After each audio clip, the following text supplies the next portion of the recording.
Hi, Ted Williams here. Before I get into those drills with what this looks like as kind of a finished product, kind of reverse engineer back to how the drills help me get to the point where I can do this. Basically what I'm trying to do is just get the club to do what it wants to do, and what it wants to do, when I heave it up here and it gets to this weightless position, it wants to fall.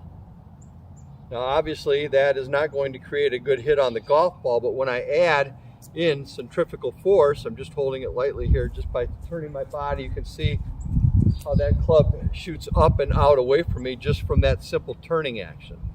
So I want to facilitate what the club head wants to do, which is what we want it to do, and I'm going to do that to start with just a very kind of small shot. Just watch how my body moves with the club. It's just doing what it wants to do.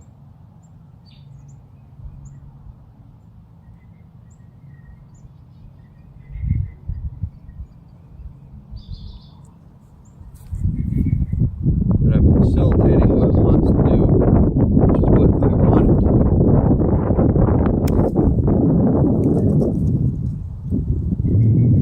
do. Now I can do that same thing with a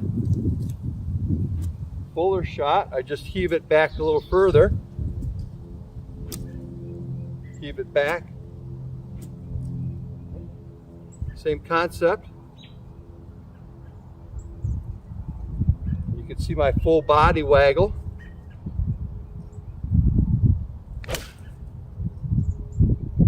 And that was absolutely perfect. Okay, so how do we get to the point where we can learn how to move with what the club wants to do and not get in its way, but facilitate what it wants to do? Well, that's where these drills come in. I'm going to show you now. Before we even use any of the aids here, the most basic movement that we need to learn is this idea of a zombie walk.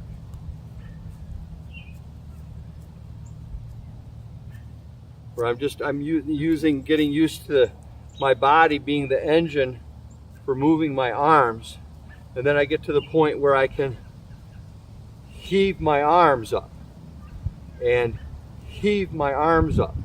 If I can't learn to heave my arms, and I'm always trying to lift it, then I'm never going to learn how to really heave the club up and get it to that weightless floating position where it just kind of falls and shoots out away from me, and where I can just kind of work with what it's doing. So that would be the first drill without any aids at all. The next drill would be to add some weight to it. So I'm just going to do my zombie drill with just,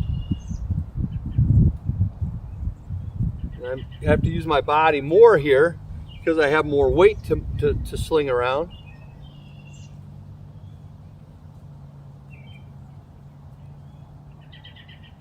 And now what I'm going to do is, now that's just back and forth, that's very lateral.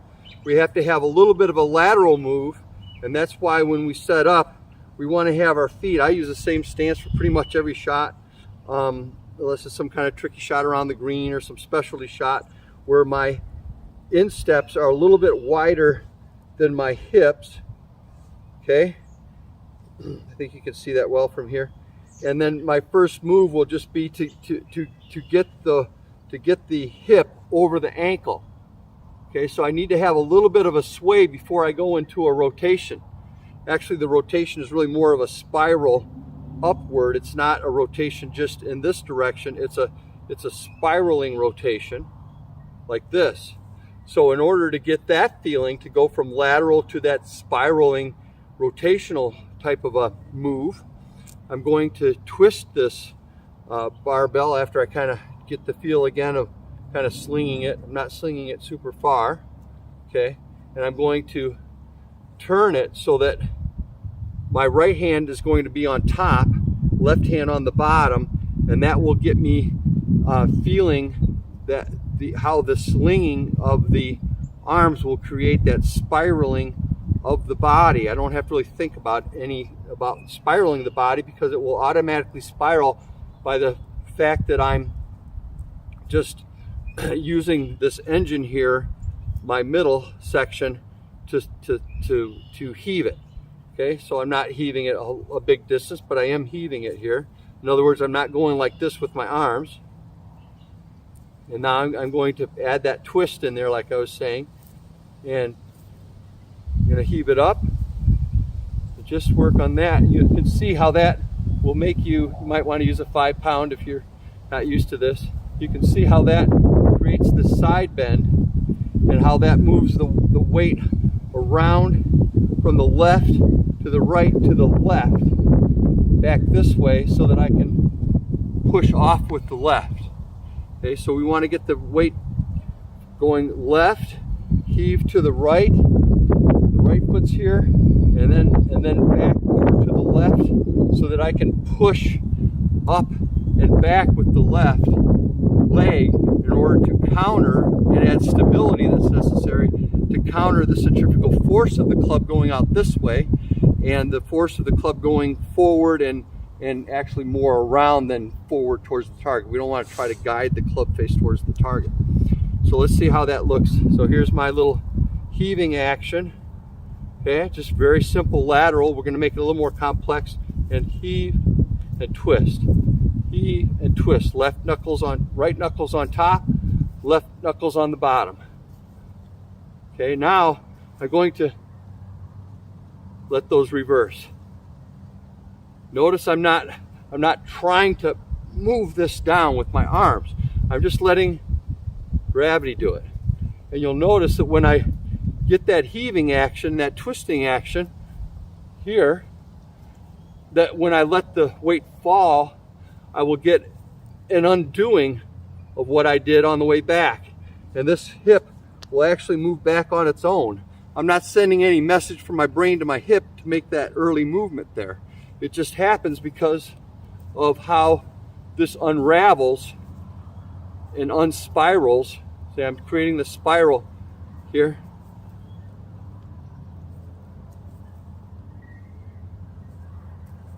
Really get that left hand underneath and just let it to here. Okay, you should feel that hip just automatically go back based upon how this action here, that natural in action, and I'm not trying to do this, I'm just letting my body unwind from this winding up action that I created. And when it unwinds from that, I get that early kind of push up a little bit, that squat. Okay, I want this to lead to a squat. That was better than that one before.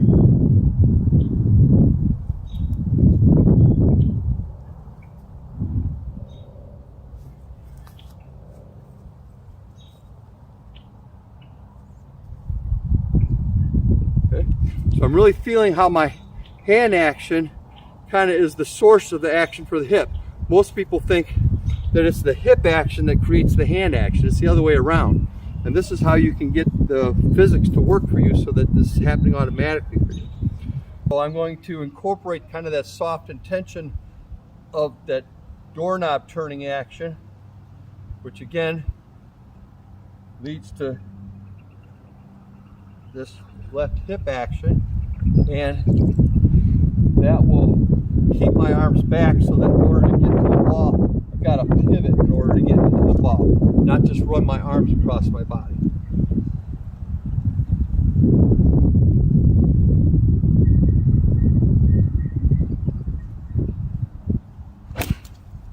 Okay, now that was perfect right there. Okay, so Ted Williams signing off. See you on the next video.